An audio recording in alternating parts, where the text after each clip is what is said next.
Saygıdeğer katılımcılar, kıymetli hocalarım, değerli panelistler, hoş geldiniz. Hazır Beton Birliği'nin Beton Zirvesi'nin ikinci gününde, Sürdürülebilirlik Günü'nün ikinci paneli, Düşük Karbon Hedefinde Hazır Beton başlıklı panelimiz hep beraber sürdüreceğiz. Malum Paris İklim Anlaşması'nın gerektirdiği yeşil dönüşüm sürecine yönelik bir yol haritası 2019 senesinin Aralık ayında devreye girdi. İlk defa Avrupa Komisyonu Başkanı Ursula von der Leyen tarafından açıklanmıştı, hatırlarsınız. Yeşil mutabakat, Green Deal. Bu çerçevede 2050 yılına kadar Avrupa'nın iklim nötr haline getirilmesi hedefleniyor. Bu çerçevede de sera gazı emisyonlarının net sıfır olarak bir sonuca vardırılması amaçlanıyor. Dünkü açılış konuşmalarında da sabahki panelde de vurgulandığı üzere çimento üretimi karbondioksit salınımlarının yaklaşık %8'ine sebebiyet veriyor. Bu noktada karbonsuzlaşma öncelikli sektörlerden, sanayi, inşaat, malum enerji yoğun sektörler. Bu çerçevede de çimento ve beton sektörlerinin dekarbonizasyonu, karbondan arındırılması önemli bir konu olarak karşımıza çıkıyor. Bugünkü panelimizde hazır beton sektörü özelinde düşük karbon hedeflerinin uygulanması, belirlenmesi ve uygulanması, sektörel, teknolojik, inovatif gelişmeler ve sürdürülebilirlik stratejilerini hep beraber irdeleyeceğiz. Gördüğünüz gibi 4 tane çok kıymetli panelistimiz bizlerle. İlk panelistimiz Sayın Jean-Marc Potier, Avrupa Hazır Beton Birliği, ERMCO, European Ready Mix Concrete Organization'ın teknik danışmanı. Kendisi Fransa'dan etkinliğimize katıldılar. İkinci kıymetli panelistimiz Richard Kershaw, Cemex İngiltere'nin Teknik Hizmetler Başkanı, aynı zamanda Avrupa Hazır Beton Birliği ERMCO'nun Yönetim Kurulu üyesi ve Başkanlık Komitesi üyelerinden. Üçüncü kıymetli panelistimiz Sayın Arda Moltay, Türkiye Çevre, Dostu, Yeşil, Binalar Derneği, ÇEDBİK'in Yönetim Kurulu Başkan Yardımcısı ve aynı zamanda ÇEDBİK'in Saymanı kendisi. Dördüncü panelistimiz kıymetli Doktor Selin Yoncacı, kendisi de Limak Çimento'nun Grup Ar-Ge ve İnovasyon Müdürü. Çok teşekkür ederiz bizlerle beraber olduğunuz için. Welcome to Turkey, to Istanbul. İsterseniz şöyle bir program aslında düşündük. 2 tane yabancı panelistimiz, 2 tane de Türk panelistimiz olduğu için öncelikli olarak Jean-Marc, sonrasında Richard'la devam edeceğiz. Soruları İngilizce soracağım. Tabii ki cevapları da İngilizce verecekler. Sizler anında duyabilirsiniz. Eğer Türkçe tercüme ihtiyacınız olursa simultane tercümemiz de eş zamanlı olarak devam ediyor olacak. Daha sonra da Arda Bey ve Selin Hanım'la Türkçe olarak sorularımızın üzerinden geçeceğiz. Dear Jean-Marc, welcome again and thank you for joining us. I would like to focus on the ERMCO perspective, on how the European ready-mix concrete sector advancing toward low carbon targets. But first of all, would you like to say a few words on European ready-mix concrete organization, ERMCO? Yes. Well, ERMCO was founded in 1967 in Munich. And the members of ERMCO are the National Association of Ready-Mix Concrete Producers. We have 20 full members from Eastern and Western Europe, and we have 5 associated members from North America, South America, India, Japan, and New Zealand. First of all, ERMCO was based in Germany, then in UK, and now, since 2002, it's based in Brussels. Well, I will not read everything, but you see there all the members of ERMCO, including, of course, THBB, that you can see here among our members. The main thing is ERMCO is promoting, of course, concrete among the country, and is discussing, especially in this moment with the European Commission, to have a strong discussion, for example, on harmonization of concrete. But of course, we are also promoting sustainability in concrete world. To do that, we have this organization with the board, with a president committee on the board. The board is elected by the meeting of a representative, and we have three committees. The Strategic and Development Committee, ESD, the Sustainability Committee, ESC, and the Technical Committee, all of them managed by the Secretariat and with ad hoc working group. So that was the short introduction from ERMCO. So now, I think the main point to promote sustainability for concrete is, I will say, first of all, is to have the right concrete in the right place. Because, that's no need to have, I will say, quite a lot of concrete. It's better to have the right concrete, a better concrete, even if we have less concrete. But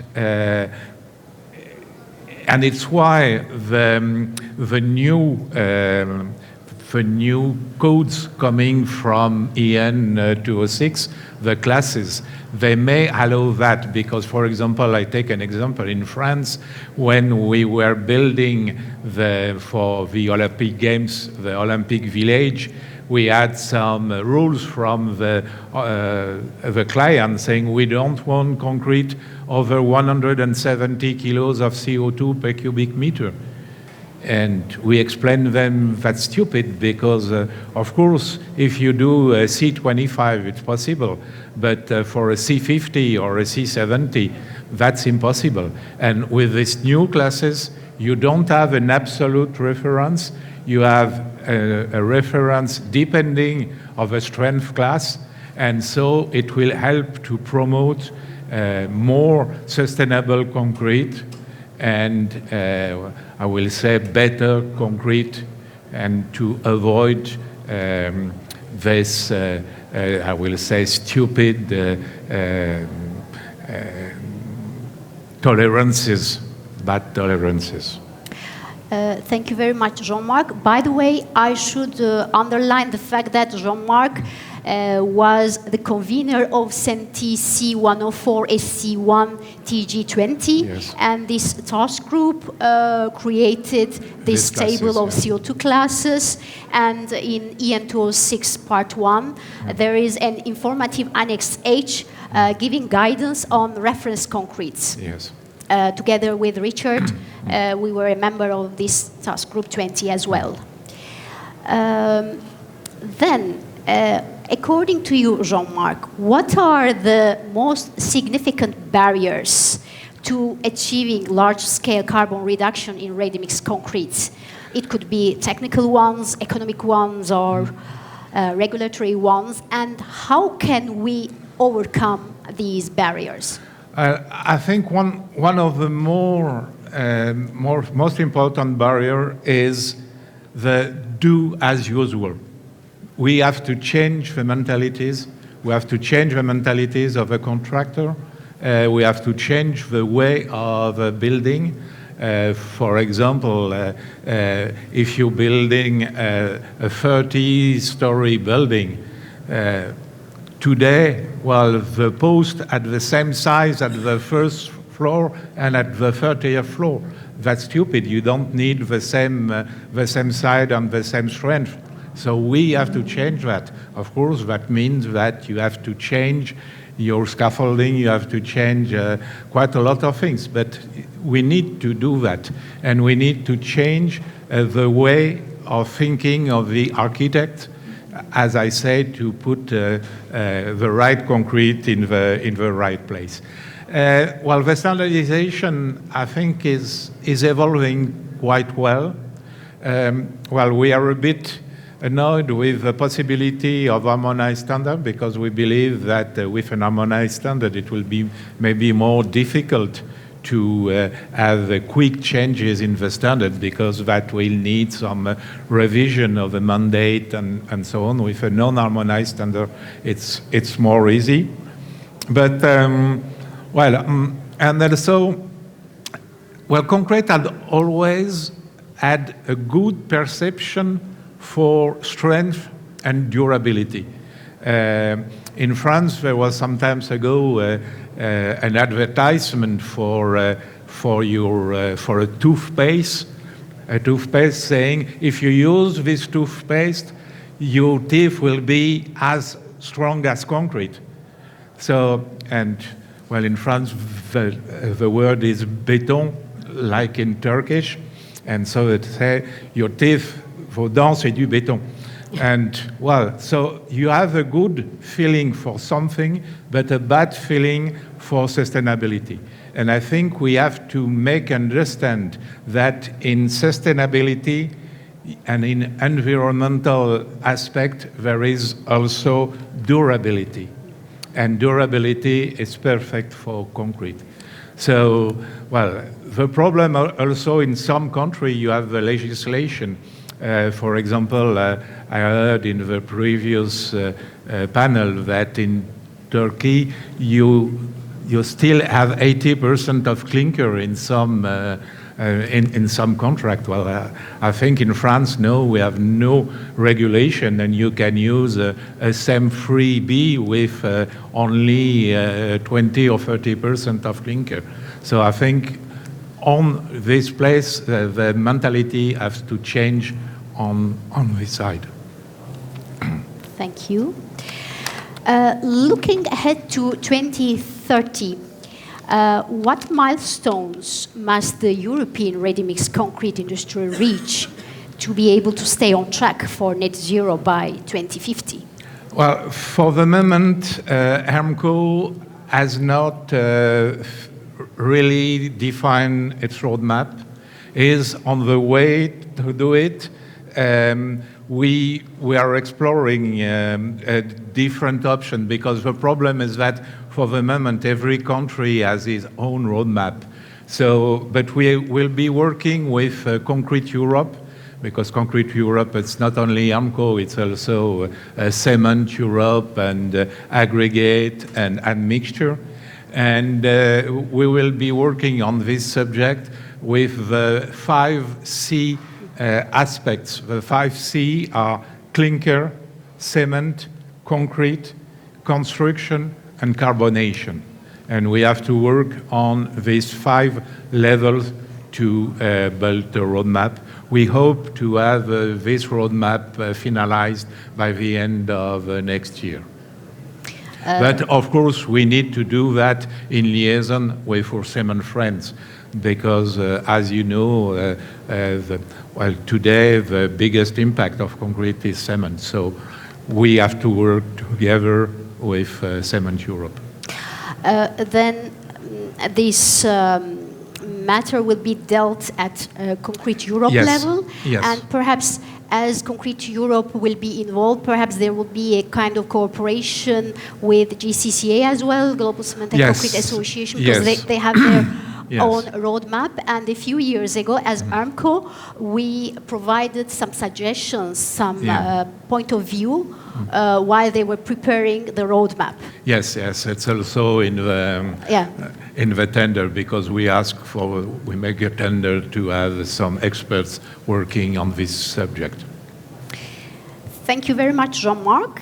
Then I think we can go to to our second panelist. Dear Richard, welcome to Istanbul. Considering the United Kingdom government's net zero target by 2050, what overall strategies is your company pursuing to achieve net negative emissions?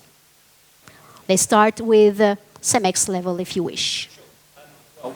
Thank you very much for the invite. It's a real honour to be present at this event. To answer the questions, I'll focus on CEMEX, but also focus on a UK perspective because I'm part of the British Ready Mix Concrete Association and the current chair of the Concrete Technical Panel.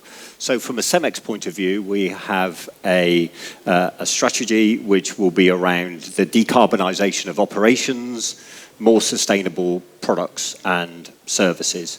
We also touch on things like biodiversity and water use and promoting of green economy.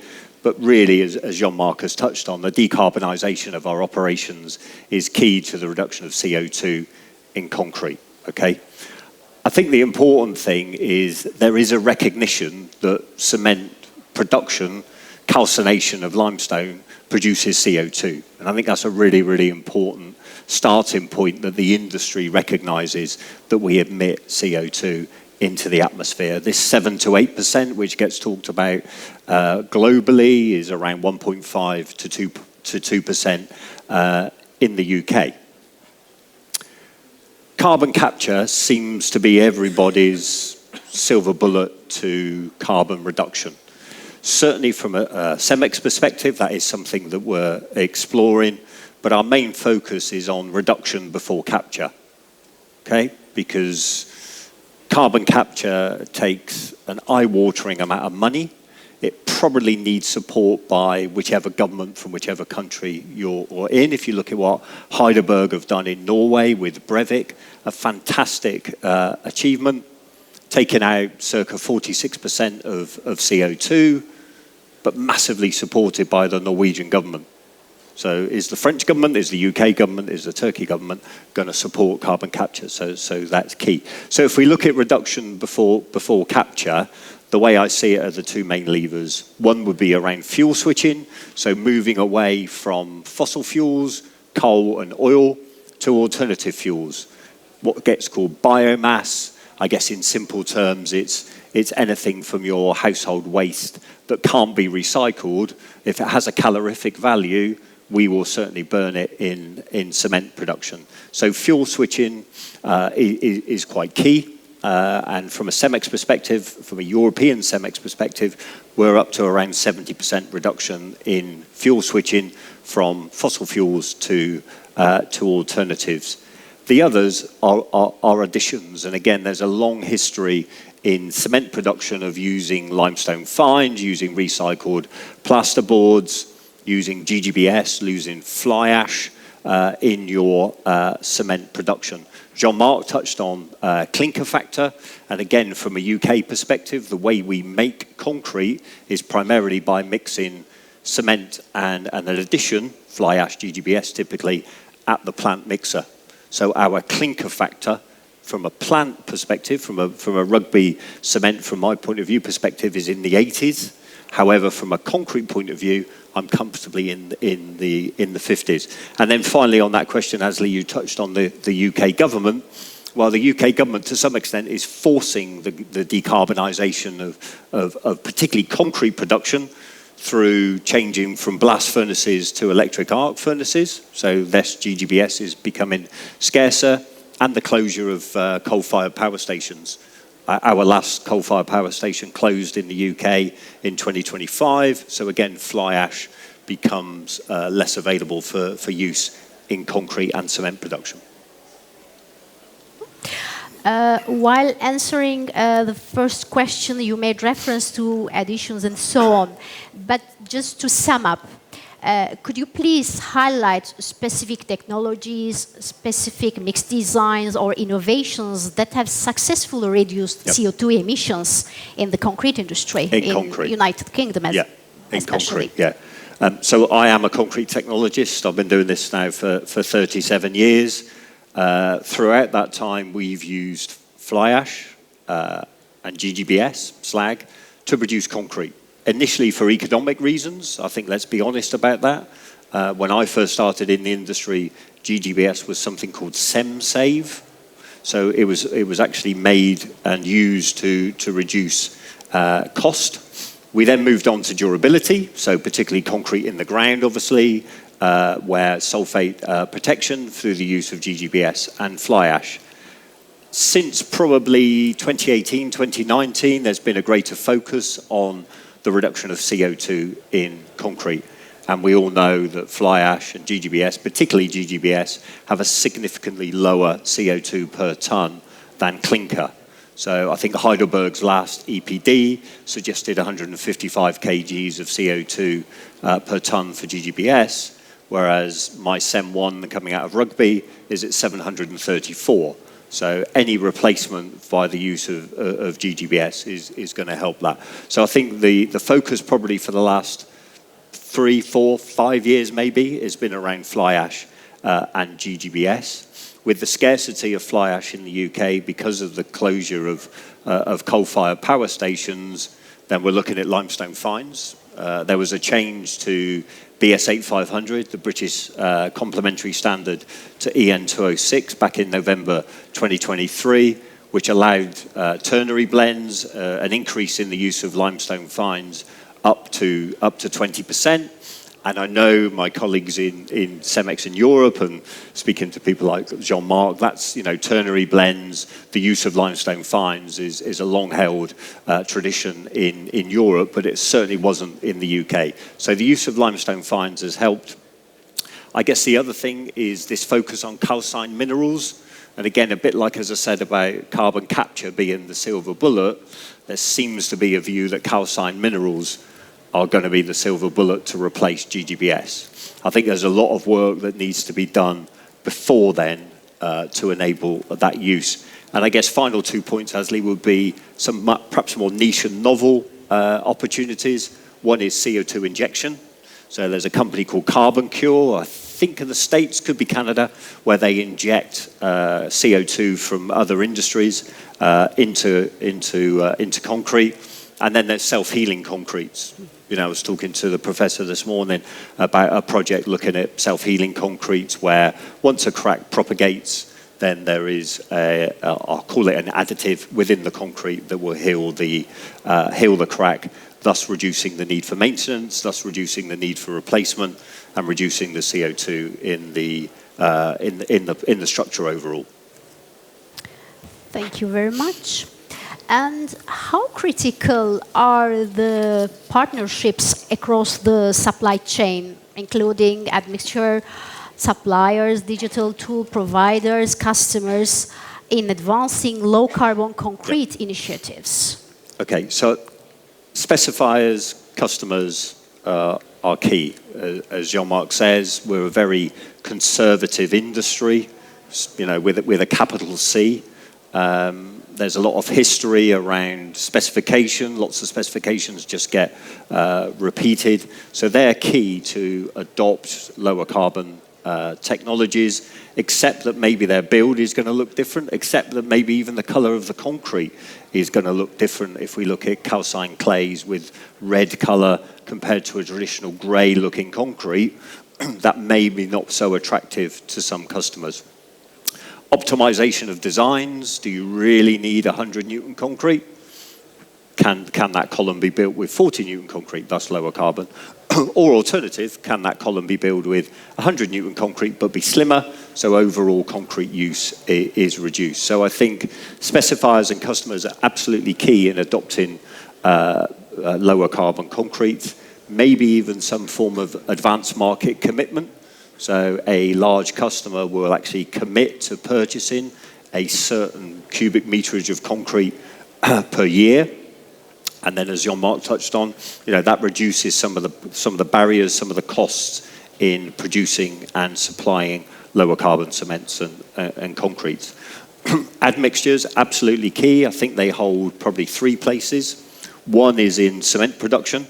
As we look to micronize, grind our products finer, then the use of admixtures, grinding aids become absolutely key. Admixture technology focuses on clinker primarily.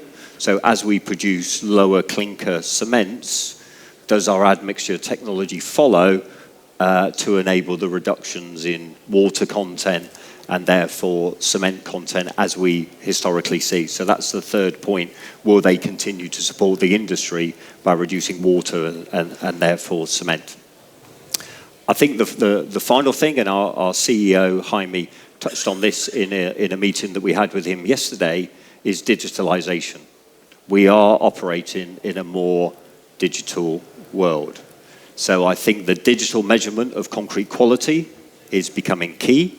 You know, we saw changes in BS8 500, again, the complementary standard in the UK to EN 206, which allows a specifier to call for the digital measurement of concrete quality. So what does that yield? That yields a reduction in waste. So you're not sampling the concrete, you're not taking a bucket of concrete, doing a slump test, and then throwing that concrete away. It perhaps brings more accuracy. I think we've all probably seen a slump test being carried out in is it a damp cone or is it a wet cone? Is it 25 tamps per layer? You know, how quick is the cone lifted up? All of those things will have an impact on concrete quality and the production of waste. And I think as digitalization moves on, then can it design your concretes for you? You know, we're very good at sampling concrete, making cylinders or cubes, crushing them for compressive strength, and making a prediction of what our cement contents are going to look like in 28 days' time. And I think, you know, systems, we use a system called Cloud Cycle in Cemex in the UK, who are actually exhibiting here over the next 3 days. We use that system primarily to measure consistence, to reduce waste and temperature, but I think the natural evolution will be to use it for designing concretes as well, with a lower cement content, lower CO2. Thank you very much for these details. Then perhaps it's time to go to green building certification systems. Arda Bey, YesTR, BEST, LEED, Edge gibi yeşil bina sertifikasyon sistemleri mevcut. İşte YesTR veya BEST gibi ulusal ölçekte veya diğer saydığım uluslararası ölçekte sertifikasyon sistemleri söz konusu. İnşaat projelerinde düşük karbonlu beton kullanımının teşviki noktasında bu sistemlerin nasıl bir etkisi vardır acaba? Teşekkür ediyorum ben de davetiniz için. Bütün bu sertifikasyon sistemleri esasında bir şeyi hedefliyorlar. O da şu. Bize rakamlar şunu söylüyor. Binalar toplam karbon salımının yaklaşık olarak %40'ından sorumlular. Bu tabii çeşitli muhasebe yöntemlerine göre bu rakam değişiyor ama çok yuvarlak bir rakam olarak bunu kabul etmek kolay. Bu %40'ın yaklaşık %10'u da malzemelerden kaynaklanıyor. Yani malzemelerin üretiminden, binaya montajından, ham maddenin elde edilmesi dahil olmak üzere üretiminden ve daha sonra binanın ömrü dolduğunda da bir atık haline dönüştürülmesinden. Şimdi bizim hedefimiz yeşil bina sektörü olarak mikro ölçekte betona ya da çeliğe ya da cama odaklanmak değil, en büyük karbon kaynakları bunlar olduğu halde. Bizim hedefimiz binanın toplam ayak izini azaltabilmek.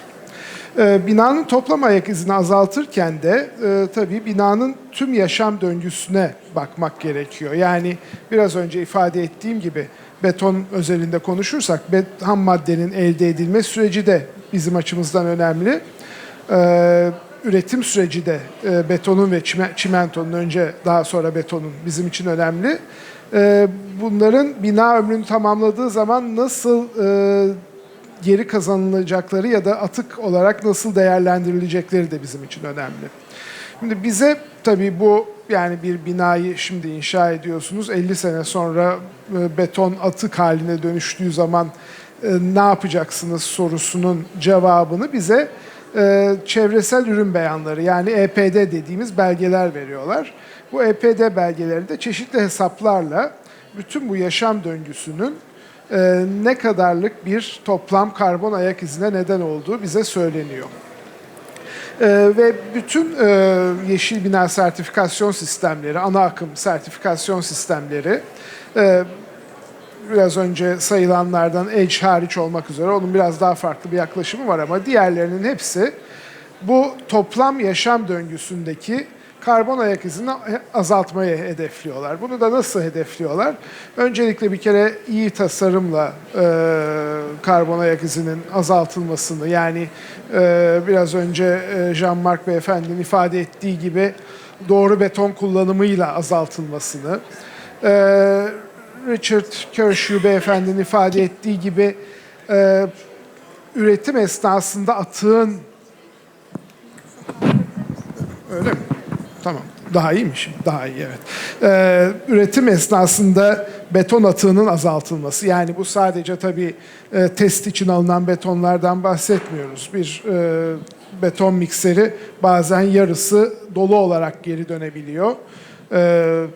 Bu betonun da nasıl yeniden değerlendirilebileceği, bütün bu toplam etkiyi yeşil bina sistemleri göz önüne almak istiyorlar. O nedenle de EPD yaklaşımı bizim açımızdan esas yaklaşım olsa da EPD de yetersizlikleri olan bir yaklaşım. Ama sanıyorum bu Aslı Hanım'ın ikinci sorusunda değineceğimiz bir konu olsa gerek. Çevresel ürün beyanları da kullanılan veriler ve sürdürülebilirlik performans göstergelerinin bina derecelendirme araçlarına entegre edilmesindeki zorluklar nelerdir ve bu zorlukların üstesinden nasıl gelebiliriz?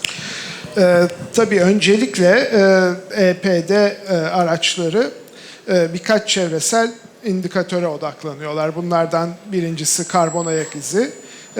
Diğerleri işte ötrofikasyon, ozon tabakasına zarar verilmesi ve başka bir takım stratosferik ozon vesaire gibi başka bir takım çevresel göstergeler. Bütün bu çevresel göstergeler esasında bir sürdürülebilirlik uzmanı için bir takım şeyler ifade ediyor ama bir inşaat mühendisi için sahada ne ifade ettiğine odaklanmak lazım. Bir inşaat mühendisi betonu eline aldığı zaman onun için beton tamamen bir yapısal malzeme, yani statik projesinin gereklerini sağlaması gereken bir malzeme. Bunun EPD belgesinin olup olmaması veya EPD belgesinde neler yazdığı esasında o şantiyedeki personelin hiçbir zaman görev kapsamına girmiyor. Onlar sadece EPD belgesini temin ettik, biz siz de değerlendirin lütfen şeklinde süreci işletmeyi tercih ediyorlar.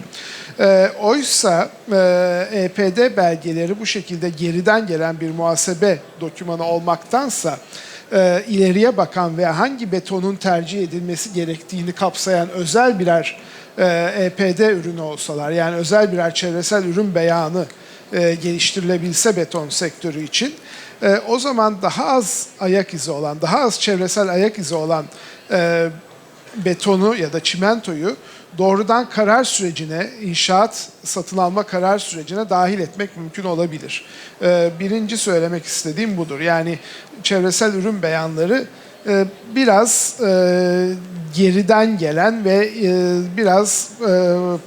biraz proaktif olmayan beyanlar olarak biz görüyoruz. İkinci söylemek istediğim de şudur. Çevresel ürün beyanlarının genellikle farklı beton tipleri için ya da farklı çimento tipleri için bulunması çok kolay olmuyor.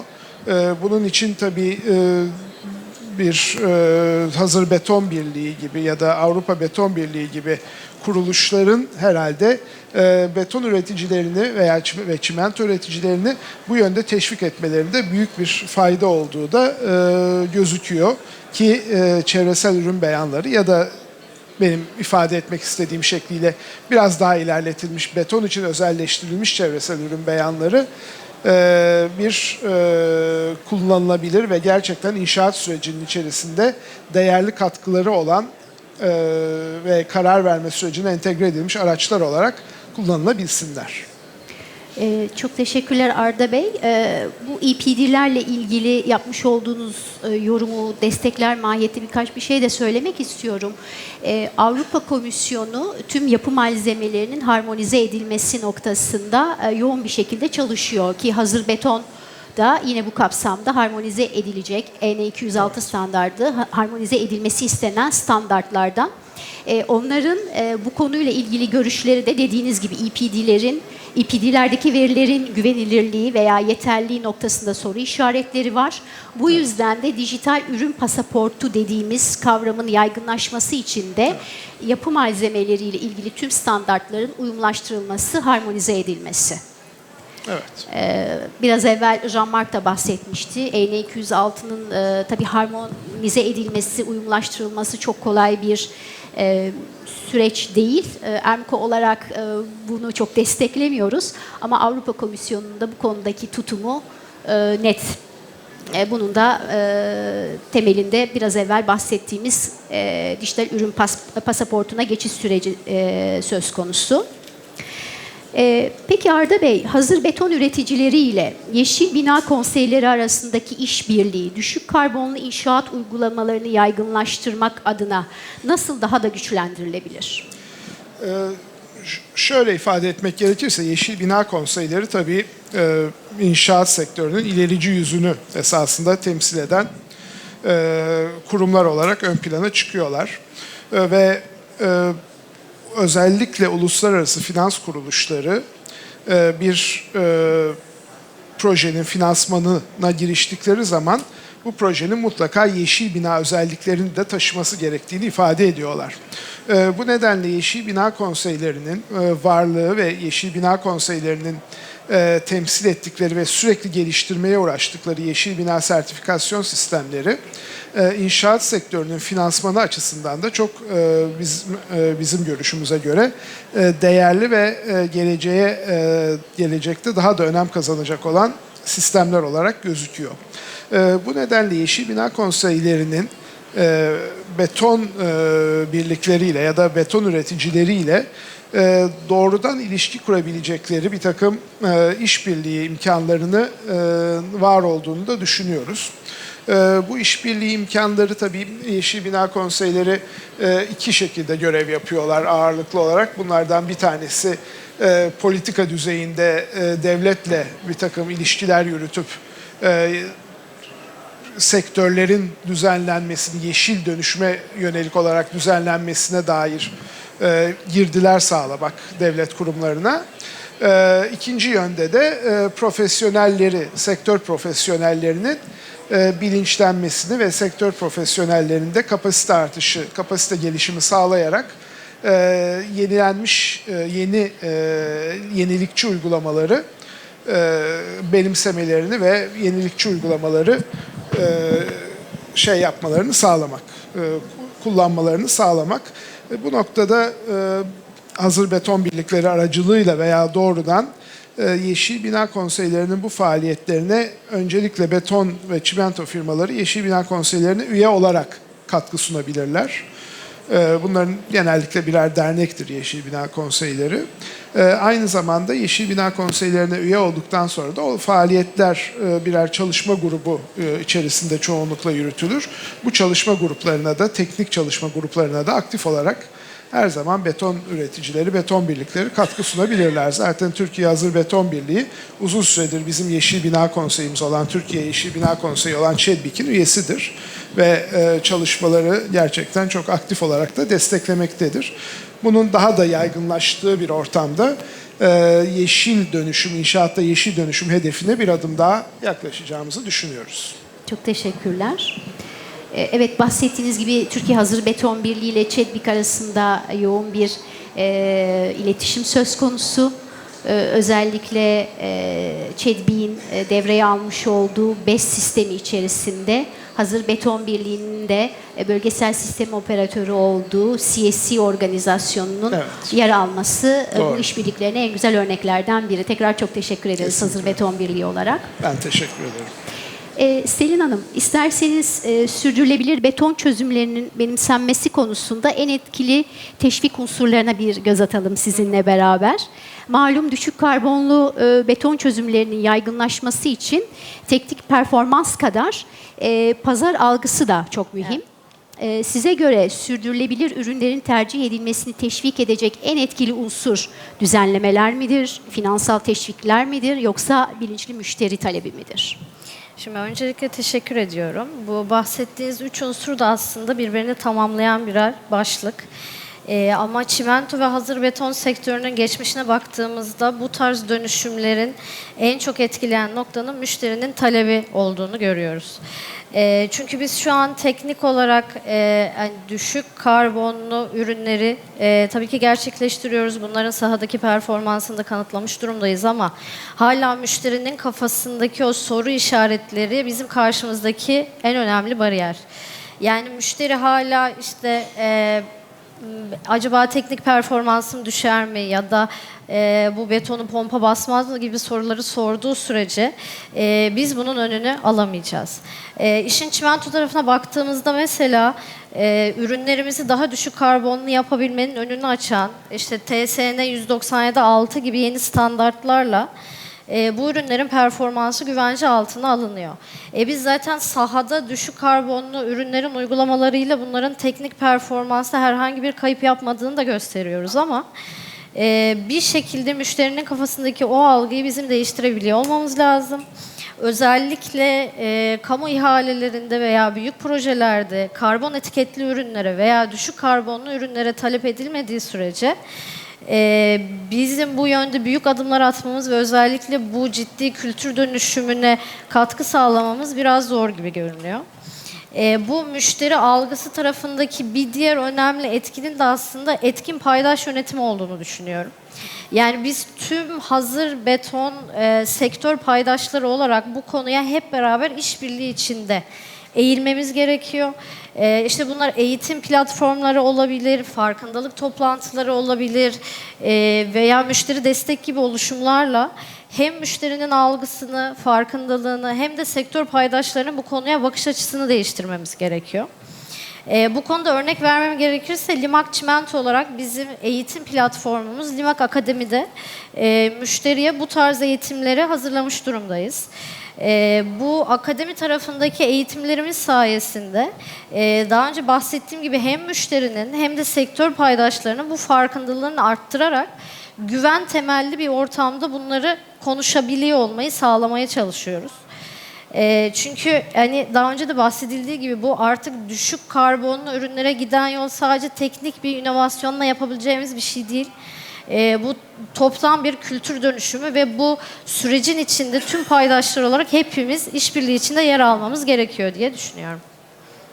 Çok doğru, çok teşekkürler. Sürdürülebilirlik stratejisinin başarısı genellikle ölçülebilirlikten geçiyor. Evet. Peki hazır beton üretiminde karbon emisyonlarının ve çevresel performansın izlenebilirliğini arttırmak için ne gibi veri altyapılarına ihtiyaç vardır? Şimdi zaten veri ve dijitalizasyon önümüzdeki en büyük başlıklardan bir tanesi. Bunu hazır beton sektörü özelinde değerlendirdiğimizde de aslında eksikliklerden en üste çıkanlardan biri verinin standartlaşması, veri standartizasyonu ve bunun dijital olarak entegre ediliyor olması. Şimdi işin üretim tarafında zaten sektör olarak otomasyona geçiş yapmış durumdayız ama bunların bir şekilde çevresel performansı ölçen platformlarla entegre olarak çalışabiliyor olması gerekiyor. Bunun için de öncelikli olarak mesela örnek vermek gerekirse ürünlerin özellikle beton reçetelerinin karbon hesaplamalarının dijital olarak yapılabiliyor olması gerekiyor. Şimdi bu da şu demek, her beton reçetesinin içindeki beton bileşeninin işte çimento, agrega veya katkıların işte bahsettik çevresel ürün beyanlarındaki verilerin veya işte yapılmış yaşam döngüsü analizi sonucunda ortaya çıkan çevresel verilerin bir şekilde dijital olarak bizim hazır beton santrallerindeki sistemlere entegre edilebiliyor olması gerekiyor. Şimdi çoğu çimento üreticisinin aslında EPD belgesi mevcut. Ama bunlar sadece statik olarak bir yerde duruyorlar. Bunların dinamik olarak bizim beton santrallerinde kullanılan işte beton reçetesi hesaplama platformlarına gömülebiliyor olması gerekiyor. Ve bu sayede her hazırlanan betona ait işte karbonla ilgili verilerin ya da o karbon ayak izinin paralel olarak hazırlanabiliyor ve görülebiliyor olması gerekiyor. Bunun bir diğer ayağı işin aslında üretim ve lojistik tarafında. Şimdi biz biliyoruz ki betonu üretirken de, taşırken de, işte dökümü esnasında da çoğu parametrenin çok ciddi etkileri oluyor. İşte bunlar nedir? Enerji olabilir, katkı olabilir, yakıt olabilir. İşte bu nedenle beton santrallerimizdeki enerji miktarları ya da kullanılan mikserlerin tükettiği yakıt miktarı veya işte pompanın çalışma süresi gibi verilerin IoT bazlı sensörlerle takip ediliyor olması ve bu veri akışının aslında bulut tabanlı sistemlere entegre edilerek dijital ve anlık olarak takip edilebiliyor olması gerekiyor. Çünkü hepimiz zaten ERP sistemlerini kullanıyoruz ama ne zaman ki bu sistemlere çevresel performansları izleyen bu veriler entegre edilecek, gömülecek, işte o zaman asıl ilerlemeyi bu sayede sağlayacağız diye düşünüyorum.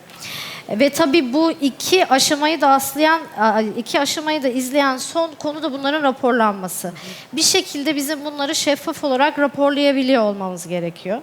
Çünkü bu sayede hem üretici, hem tüketici, hem müteahhit, yani konuyla ilgili tüm paydaşların bu konuda farkındalığı da artacak ve bunun önemini de görecekler. Şimdi biz Limak Çimento olarak ne yapıyoruz diye baktığımız noktada ise şimdi öncelik tabii ki hani çimentodan yola çıktık çünkü betondaki en büyük karbon yükü çimentodan geliyor. Çimento tarafının dijitalleşme sürecini başlattık ve ciddi bir iki basamak ilerlemiş durumdayız. Bundan sonraki aşamada bunu aynı şekilde hazır beton sistemiyle aynı dilde konuşuyor hale getirmeye çalışacağız. Çünkü çimento ve beton zaten aynı zincirin iki halkası ve bu halkayı birleştireceğimiz nokta artık sadece teknoloji değil. Bunların verisel olarak da ortak verileri üretiyor olması ve bu verilerin de ortak dili konuşuyor olması lazım ki biz bunların hepsini değerlendirebilelim. Evet, çok teşekkürler. Önümüzdeki 10 yılda sürdürülebilirlik stratejisinde başarının tanımı sizce nasıl değişecektir? Ve halihazırda kullandığımız başarı göstergeleri önümüzdeki süreçteki beklentileri karşılamak için kafi midir? Şimdi şöyle, şu an evet hani sizin de dediğiniz gibi hala aynı belli başlı parametrelerle biz bu başarıları ölçüyoruz. İşte örnek vermem gerekirse üretilen ton çimento başına ya da beton başına çıkan karbondioksit miktarı veya kullanılan atık miktarı, katkı miktarı gibi parametreleri ölçüyoruz. Ama ileride bunlar sadece nihai hedefe yol gösteren birer alt metrik olacaklar. Çünkü ileride ürün bazlı ve etki odaklı bir değerlendirme olacağına inanıyorum. Yani buna da örnek vermem gerekirse mesela diyelim SEM2 BM tipi çimento veya kalsinekil esaslı yeni bağlayıcılar gibi alternatif SCM'lerin sadece üretim esnasında yarattıkları avantajdan ziyade yapı ölçeğinde sağladıkları karbondioksitteki o emisyonlardaki düşüşler bazlı olarak değerlendirileceğine inanıyorum. Bunun için de aslında bizim tarafta örnek olması açısından yürüttüğümüz sistemde Ar-Ge sistemimiz ve kurduğumuz inovasyon ekosistemimiz sayesinde ürünlerimizi ham maddeden pazara kadar takip etmenin çok önemli olduğuna inanıyoruz. Çünkü laboratuvardan sahaya kadar o oluşmuş tüm verileri şeffaf bir şekilde değerlendirdiğimiz zaman, komple bir sistem içinde değerlendirdiğimiz zaman, işte gelecekte sizin de dediğiniz gibi karşımıza çıkacak bu dijital ürün pasaportları ya da yeşil sınıflandırmalarda şimdiden nerede aksiyon almamız gerektiğini bulabiliyor olacağımıza inanıyorum. Çok teşekkürler. Evet, 4 panelistimiz de birbirinden önemli konuların altını çizdi. Soruları almadan birkaç noktanın üstünden tekrar geçmek istiyorum. Tabii çok fazla madde var. Tekrar bu maddeleri sıralamak açısından zamansal sıkıntımız olur ama belli başlı mesajları tekrarlamak istiyorum. Doğru betonun doğru yerde, yani ihtiyaca göre tasarımların yapılması en önemli mesajlardan biri.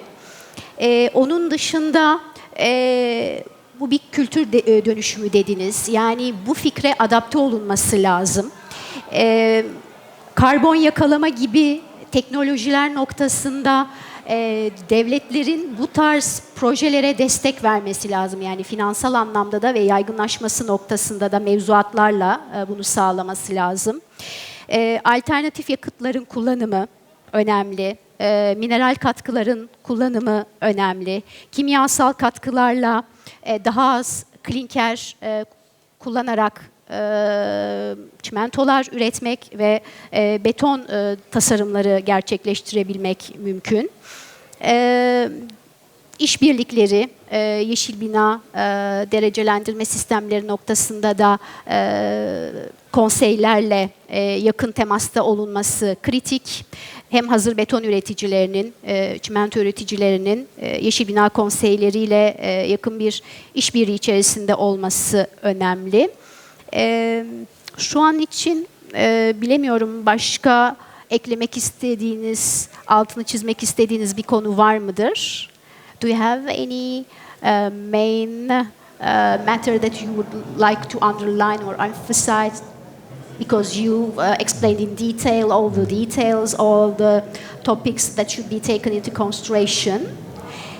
İsterseniz dinleyicilerimizden soru alabiliriz. Zaman olarak herhalde bir 5-6 dakikamız daha var.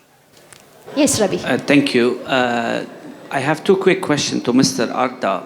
I'm a member of the Emirates Green Building Council, and we face a major issue getting the cement and the ready-mix people as members. They don't like to be, and they feel that it's not something that is concern to them. And the other challenge also we have is with the designers.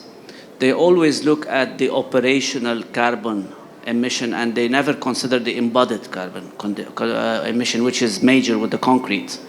So they come and they do seminars and they do a lot of research on decreasing the operational, and they do the least, and they do the least for the operational. So that's my first question. And the second question is about the EPD.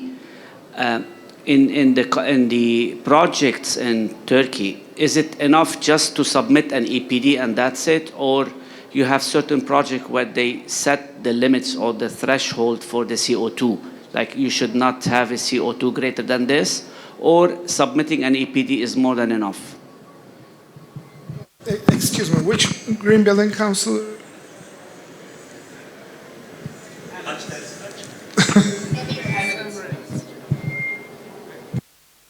Now I'm good.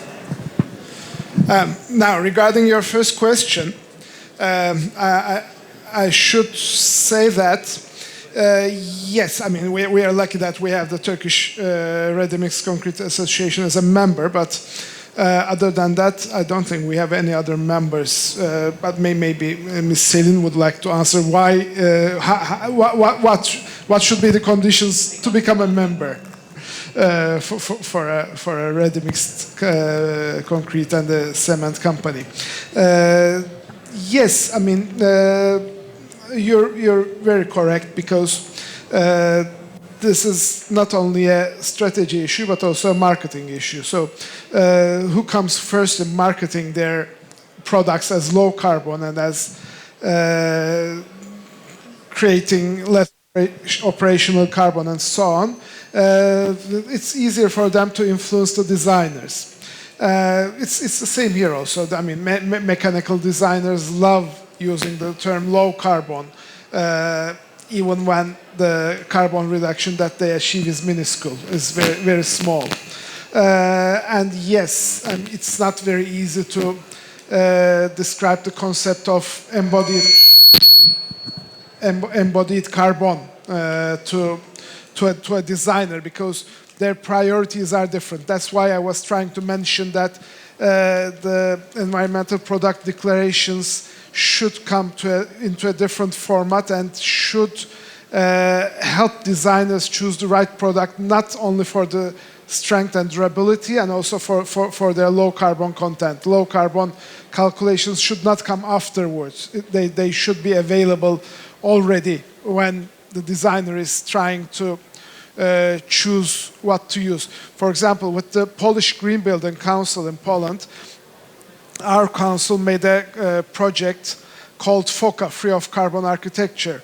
It's similar to what the Danish Green Building Council did. We created a pyramid that shows, it's on a website, and it shows the carbon footprint of different types of materials. It's very generic and it's very limited in scope, and it's also the figures can be debatable, of course, from a technical point of view, but nevertheless, it lets a designer choose the least carbon-containing or have an idea about the least carbon-containing material that they should choose.